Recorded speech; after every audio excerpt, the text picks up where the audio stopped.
केसरगंज से भारतीय जनता पार्टी के सांसद ब्रजभूषण शरण सिंह पर लोकसभा चुनाव 2024 में सभी की नजर रहेंगी,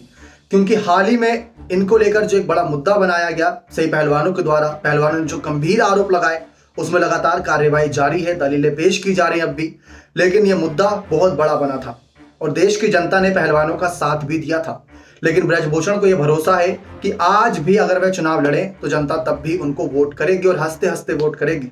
ब्रजभूषण का यही कॉन्फिडेंस है जो ये कहने के लिए आगे मजबूर हुए कि भाई अगर इतना ही आपको लग रहा है कि हरियाणा के पहलवानों ने मेरे पर आरोप लगाए थे, तो उन्होंने ये कहा कि मैं खुद चाहता हूं कि इस बार मैं हरियाणा से चुनाव लड़ूं। ये बात उन्होंने कह दी और ये फैसला हो सकता है कि उनके राजनीतिक करियर के लिए बहुत बड़ा फैसला हो, क्योंकि अब तक उत्तर प्रदेश की सियासत में ब्रजभूषण शरण सिंह का नाम जाना पहचाना रहा। जिस भी सीट से उतरे और जिस भी पार्टी के चुनाव चिन्ह से आगे गए, जीत जरूर मिली। चाहे 2009 में बात करें समाजवादी पार्टी से चुनाव लड़े हों या फिर उससे पहले बीजेपी के साथ से, हर बार जीत इनको कहीं ना कहीं मिलती चली गई, जो जनता का आशीर्वाद था, प्यार था।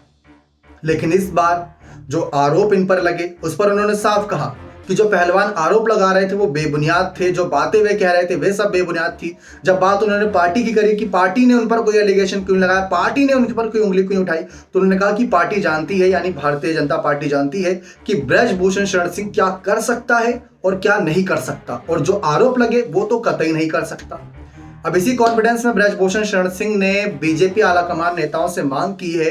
कि वैसे तो केसरगंज सीट और अयोध्या सीट कुछ उनके लिए बहुत महत्वपूर्ण रखती है, बहुत जुड़ाव है, लेकिन अगर सबको ये लगता है कि हरियाणा के पहलवानों ने उन पर आरोप लगाए थे तो वो तैयार है हरियाणा से चुनाव लड़ने के लिए। क्योंकि उन्होंने कहा कि हरियाणा के जाट समुदाय और तमाम समुदाय मुझे आज भी उतना प्यार और आशीर्वाद देते हैं। अगर मैं कल को वहां से भी चुनाव लड़ूंगा तो भी मैं जीत कर आऊंगा, मुझे वहां से न्योता मिल रहा है, तो मैं चाहूंगा कि बीजेपी इस पर जरूर कोई बड़ा फैसला ले। ये ब्रजभूषण की सीधी सीधी चुनौती है, क्योंकि उस धरने प्रदर्शन में जो पहलवान थे वो ज्यादातर जो उनके साथी थे वो हरियाणा से बिलोंग करते हैं। तो ब्रजभूषण ने सीधी सीधी चुनौती दे दी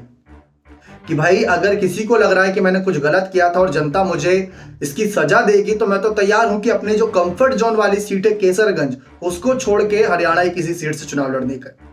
अब इस पर बीजेपी सोच विचार कर रही होगी कि मौका सही है, अगर यहाँ पर ब्रजभूषण की छवि को और साफ दिखाना है तो ऐसा मौका बार बार नहीं मिलेगा, क्योंकि खुद ब्रजभूषण ये कह रहे हैं। बीजेपी के मन में जो अंतर्कलह चल रही होगी इस पर फैसला जल्द आएगा, क्योंकि 5 राज्यों की विधानसभा चुनावी नतीजों के बाद फिर 540 प्लस लोकसभा सीटों की बारी है कि वहां पर एक एक सीट पर किस किस प्रत्याशी को उतारा जाए। ये खुद फैसला मोदी शाह की जोड़ी लेते नजर आएंगे। बने रहे चैनल के साथ, बहुत बहुत धन्यवाद।